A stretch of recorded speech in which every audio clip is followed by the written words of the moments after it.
Salut bande de travailleurs, c'est tonton Yanouche. J'espère que vous allez bien. Euh, Dans cette vidéo, on va parler de ce qu'on peut faire pour gagner une certaine sécurité d'emploi en Suisse. Mais tout d'abord, petit rappel, hein, la chaîne n'est pas spécialisée et pas focalisée surtout uniquement sur le travail en Suisse, mais sur d'autres aspects de la vie pour changer sa situation.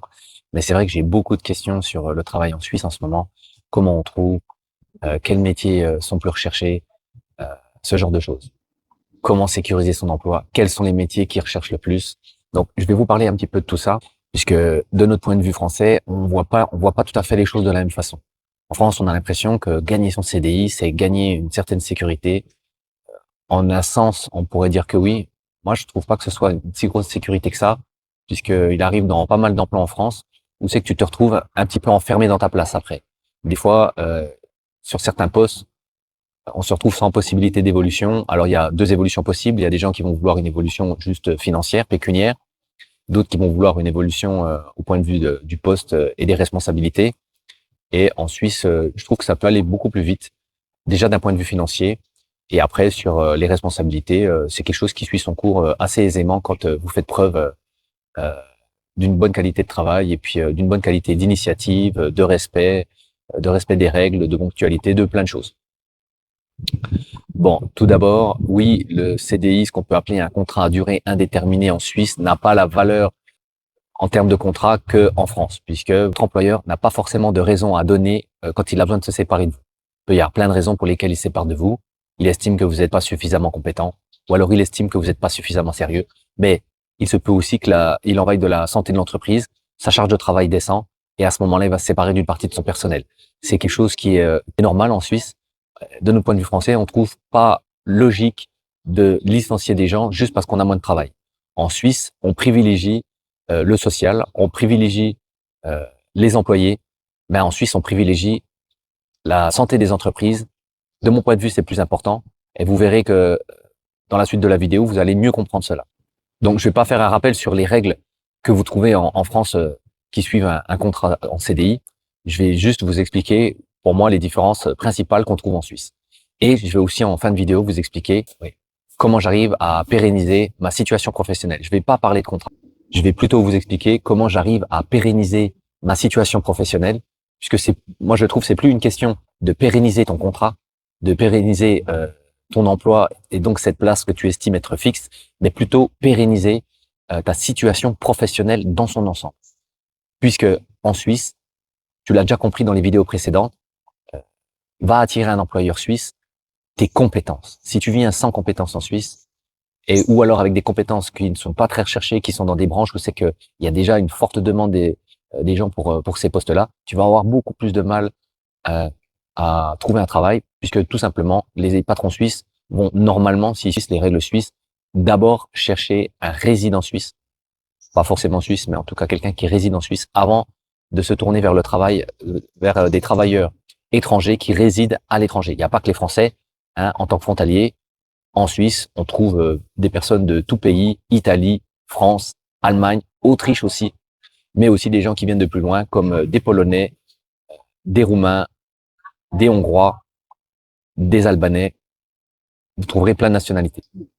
Donc, une bonne façon de pérenniser ta situation professionnelle, c'est déjà de choisir un métier dans lequel il y a une forte demande en Suisse. D'abord, il faut que tu comprennes que en Suisse, comme en France et comme partout dans le monde, il y a des métiers qui ont une plus forte demande que d'autres, et donc peut-être que ton métier à toi ne fait pas partie de ces métiers à forte demande. Si ton métier est un métier très recherché en Suisse, tu vas peut-être t'apercevoir que c'est beaucoup plus difficile de trouver un poste dans ta branche actuelle, ou alors, parce qu'il y a moins de demandes, tu vas voir que les salaires sont plus bas que ce que tu espères, ou plus bas que ce que tu estimes devoir réussir à obtenir pour que le jeu en vaille la chandelle, c'est-à-dire quand même, et ne l'oublie pas, travailler en moyenne 42-43 heures par semaine au lieu de 35, on parle quand même d'une journée supplémentaire, l'équivalent d'une journée supplémentaire par semaine. Donc, c'est quand même lourd.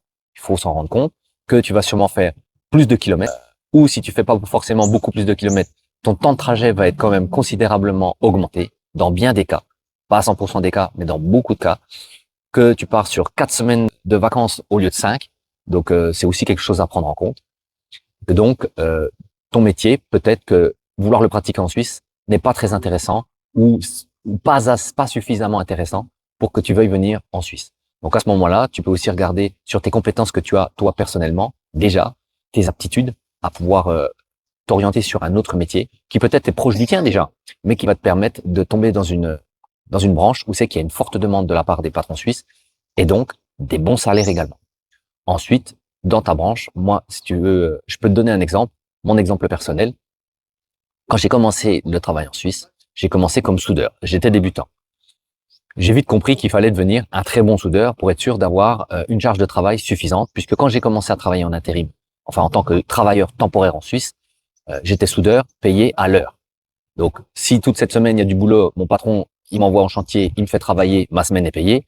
Si la semaine suivante mon patron me dit qu'il n'y a pas de boulot et que je reste à la maison, je vais pas avoir de salaire. Donc, ce qui est intéressant dans un premier temps, donc dans mon cas, par exemple, j'ai commencé en tant que soudeur, c'était déjà de devenir un très bon soudeur. Il y a des gens des fois qui font le nécessaire pour avoir, et il y a des gens qui font plus que le nécessaire. Dis-toi bien qu'en Suisse, il va falloir faire partie des bons, pas des gens qui donnent le minimum pour obtenir un salaire en espérant fournir le minimum d'efforts, en ayant ce salaire très attractif que tu espères ou que tu as déjà, et qu'il va falloir être plus rigoureux que les autres. Donc, dans un premier temps, j'ai essayé d'être un très bon soudeur, de m'améliorer au fur et à mesure des mois et de pouvoir souder un plus large éventail de choses.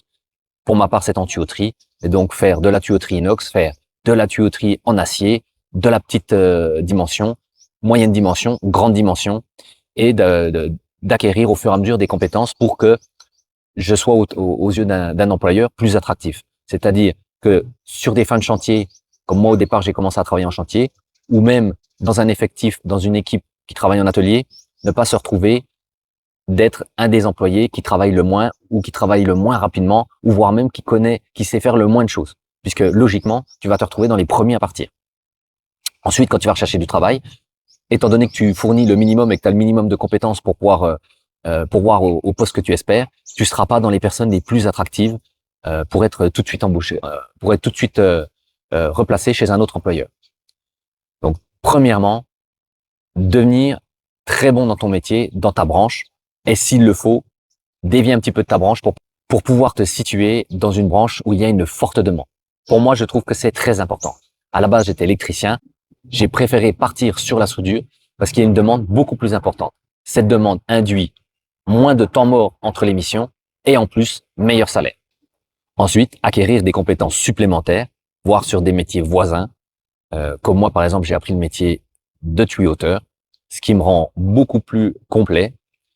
Et ensuite, enfin, je dirais même en même temps, donc moi j'ai appris l'allemand pour pouvoir, une fois que je me présente devant une autre agence temporaire, pouvoir avancer. Ok, je suis soudeur en tuyauterie industrielle, mais je fais de la tuyauterie alimentaire, tuyauterie chimie, tuyauterie pharma, ce qui est à peu près la même chose. Mais si tu peux montrer une expérience dans chacune de ces compétences, c'est encore mieux.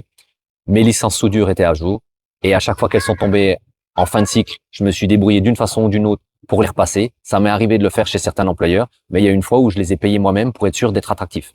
C'est pas quelque chose qui coûte très cher. Moi, ça m'a coûté 300 euros. Et qu'est-ce que c'est 300 euros quand tu peux après ensuite reprendre un salaire de 5 000, 6 000, voire 7 000 euros. Je trouve personnellement que c'est pas une dépense importante. Donc, j'ai préféré les financer moi-même au lieu d'attendre sur un éventuel employeur qui puisse peut-être me donner une chance de me prendre et dans les premiers temps repasser mes licences de soudure. J'ai préféré les repasser tout de suite. J'étais entre deux postes. Je me suis dit je paie mes licences de soudure et comme ça je suis dans la même position, toujours autant attractif, où je peux dire à un futur employeur comme une agence temporaire de lui dire voilà, je suis soudeur, tuyauteur, je parle allemand et je lui montre tout de suite puisque je communique avec lui en allemand. Ne t'inquiète pas si tu ne l'es pas tout de suite, tout au début, ce n'est pas grave, mais dis-toi bien que c'est quand même quelque chose d'important et qu'il faut pouvoir couvrir par la suite, sans forcément parler couramment, mais en ayant un minimum de langage pour pouvoir couvrir ton poste au travail, comprendre ce que tu as besoin pour le langage minimum. Et ne t'inquiète pas, en général, beaucoup de mots techniques pour le travail sont proches du mot français et bien souvent, tu n'as pas besoin d'apprendre des centaines de mots. Ensuite, dans ton travail, continuer à être rigoureux, être ponctuel est vraiment très important. Essayer d'éviter d'être absent. Il faut vraiment que tu aies une bonne raison, une vraie bonne raison. Et puis, ne pas poser de problème, en fait. Ne pas expliquer que tu as des soucis et que ça va pas. Juste démontrer que tu as des solutions pour, par exemple, un jour d'absence que tu as eu, tu as trouvé une autre solution, si par exemple il te faut un autre moyen de transport ou quoi que ce soit d'autre. En accumulant toutes ces qualités, en accumulant toutes ces compétences et en accumulant ce comportement, tu vas vite te rendre compte que si tu travailles, tu as choisi une branche dans laquelle il y a une forte demande, une forte tension, les employeurs euh, trouvent trop peu d'employés de ton calibre parce que voilà, tu as bien choisi le métier. De deux, tu as un comportement exemplaire. De trois, tu confirmes tes compétences. Tu es réellement compétent dans ce que tu avances. Et de quatre, tu vas au-delà de ça. Tu sais faire preuve d'initiative. Et puis, on peut voir, par exemple, au fur et à mesure qu'on lit ton CV, qu'à chacun de tes postes, tu as évolué. C'est très important. Ton employeur va le voir, ça. Si comme moi, par exemple, là, j'étais soudeur et qu'ensuite je tuyauterie, ensuite, il va s'apercevoir en m'entendant parler avec mon accent français que c'est pas ma langue natale, que c'est pas quelque chose qui était inné chez moi depuis que je suis tout petit et que donc c'est une compétence que j'ajoute. Il va voir que je suis quelqu'un qui évolue facilement. S'il me manque une ou deux compétences dans ce qu'il recherche chez un employé, qu'il a déjà du mal à en trouver, quand il va me regarder, il va se dire, OK, lui, il a beaucoup évolué. Ça veut dire que la compétence qui lui manque, que je voudrais qu'il ait également, c'est quelque chose qu'il va pouvoir acquérir facilement, rapidement, déjà qu'il sera pas obtus à le faire, puisque déjà de lui-même, il a évolué dans son travail. Ensuite, quand je te dis qu'il faut quand même être ponctuel et tout ça, sache que le réseautage est très important. Euh, Sache que le réseautage est très important en Suisse et il y a beaucoup d'employeurs, de futurs employeurs, qui se renseignent dans tes anciens postes, quelle attitude tu avais, si ça s'est bien passé ou pas. Donc, c'est pas la peine de penser que si tu te conduis mal chez un employeur, c'est pas grave, tu vas en changer. Dis-toi que si tu cumules ça plusieurs fois, plus le temps va passer, plus ça va être difficile pour toi de retrouver des emplois parce que tu vas traîner des casseroles et que ce sera pas invisible aux yeux des nouveaux employeurs qui cherchent à pourvoir des places. Maintenant, je vais te donner quand même des petites astuces. Sache que comme en France et comme dans beaucoup de pays d'Europe, je sais pas exactement comment ça fonctionne sur d'autres continents, mais je sais qu'en France, on avait pas le même souci, mais disons le même rythme. Tu vas toujours avoir plus de mal à trouver du travail en toute fin d'année et en tout début d'année, c'est-à-dire pendant la période d'hiver. Beaucoup de projets, que ce soit dans le bâtiment ou que ce soit dans le travail en atelier, ce qui du coup derrière il y a une baisse assez générale qui peut toucher aussi d'autres corps de métier comme de la production ou d'autres choses. Beaucoup de projets se décident, se travaillent et s'organisent en début d'année et démarrent, se mettent en place après une période de 1, 2, 3 mois. Une fois que les budgets sont votés dans les entreprises, que les clients vous commandent du travail, et du coup, il va y avoir, que ce soit en bâtiment, en industrie, un démarrage au niveau du travail, vraiment une forte augmentation à peu près en mars. Mars, des fois avril, mais peu en janvier et peu en février. Donc, si par exemple, vous avez besoin de compétences, qu'il vous manque des compétences ou que vous voulez changer de métier, sachez que c'est cette période qui est plus propice à trouver du travail. Elle est quand même la forte charge de travail. Mais je voyais ça, mais je voyais ça aussi en France. Hein. En général, c'est de mars jusqu'à novembre. Il y a déjà une baisse en général entre août et septembre. Normalement, si tu commences un boulot à l'heure, c'est-à-dire en travail temporaire, normalement, tu vas quand même trouver du travail en juillet-août à cause de tous les gens qui partent en vacances. Encore que, il y a quand même pas mal d'entreprises qui ferment, qui ont un congé annuel pour la zone du mois d'août. Pour ma part, l'entreprise où je travaille n'en a pas, mais elle en a une, par exemple, au mois de décembre. L'entreprise est fermée pendant 3 semaines, de la mi-décembre à la fin de la première semaine de janvier. Donc, si tu cherches du travail, sache que ça sera plus facile, plus propice entre mars et août, voire septembre, et que tu vas continuer et pouvoir trouver encore du travail quand même correctement jusqu'à novembre, je dirais. Ensuite, décembre, janvier, février, ce ne sont pas des périodes où tu trouves si facilement du travail. Il y a une petite baisse d'activité. Maintenant, si là, en fin d'année, tu te rends compte que les compétences que tu as peut-être ne conviennent pas à un poste qui serait plus facile à trouver, ou alors qu'il te manque quelques compétences, une très bonne idée serait par exemple de suivre des formations entre novembre et février. Comme ça te permet d'arriver fin prêt au mois de mars et avoir ce qui te manque de compétences ou d'avoir les compétences nécessaires sur le métier que tu t'orientes pour pouvoir trouver du boulot plus facilement. Il est certain que si tu trouves du boulot en début d'année, en mars, avril, et que tu fais une longue période chez un employeur, ça va aussi t'aider à pérenniser ton temps de travail. Alors que si tu commences et que tu arrives en fin de cycle sur un mois d'août, un mois de septembre, il y a déjà un petit peu plus de risque parce que tu vas rester sur une petite période de te retrouver fin de mission si tu travailles à l'heure dans une agence temporaire et que tu te retrouves un hiver sans travailler. Sachant que derrière, il faut pas t'inquiéter, tu as le droit au chômage en France et si tu venais vraiment à être arrêté au bout du travail et que tu te retrouves chez chez nos amis de France Travail, tu peux très bien passer une période de 2 ou 3 mois encore en recherche de travail pour finalement reprendre le travail l'année suivante au mois de mars. Si tu commences à travailler sur le début d'année entre mars et mai, t'imagines facilement que tu vas couvrir une période normalement plus longue sur une période de plus forte activité et ça va te permettre de rester un petit peu plus longtemps dans l'entreprise et finalement de montrer à ton patron ce que tu vaux et ça peut très bien déboucher sur une embauche. Sache que si ton embauche se termine 1 an plus tard, 2 ans plus tard, 5 ans plus tard, si pendant toute cette période, tu as essayé autant que possible d'augmenter ton nombre de compétences, que tu as démontré que tu étais quelqu'un de sérieux, il ne faut pas t'inquiéter sur le fait que ton travail s'arrête. Tu vas retrouver du travail. Le travail est assez constant en Suisse, même en période de crise. Si tu travailles déjà dans un métier qui est très attractif pour ta part, parce que les employeurs ont une forte demande sur ces métiers, donc ou sur la pénibilité ou sur certaines compétences qu'on trouve moins en Suisse, tu vas rester très peu de temps en général, voire presque jamais à la maison. Moi, j'ai déjà travaillé pour des agences temporaires où quand mon job se terminait le vendredi, même si je le savais le mercredi ou le jeudi, le lundi, je travaillais déjà chez un nouvel employeur. Chez un nouveau client, mon employeur m'avait déjà placé chez un nouveau client. Voilà, c'était une courte vidéo pour t'expliquer pour moi quelle est la façon la plus intéressante de pérenniser ta situation professionnelle et non ton contrat et d'arrêter de penser comme les Français qu'on est qu'il faut juste obtenir un CDI pour être tranquille.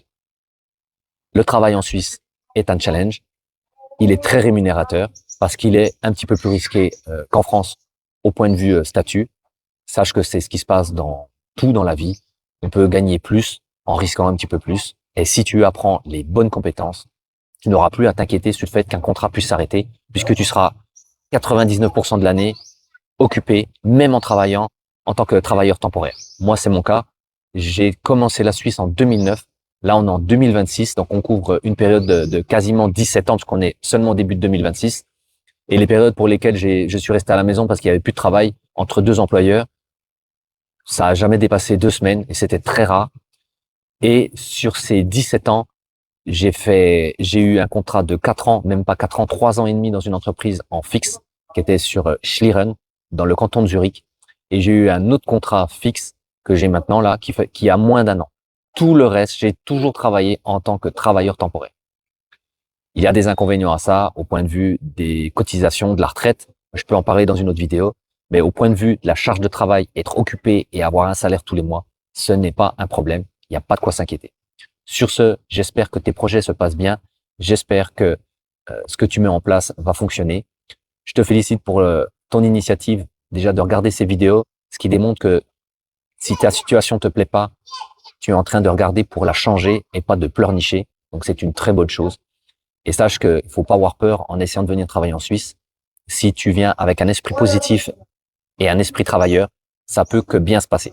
Voilà. Sur ce, je vous dis à bientôt et je vous souhaite une bonne fin de journée.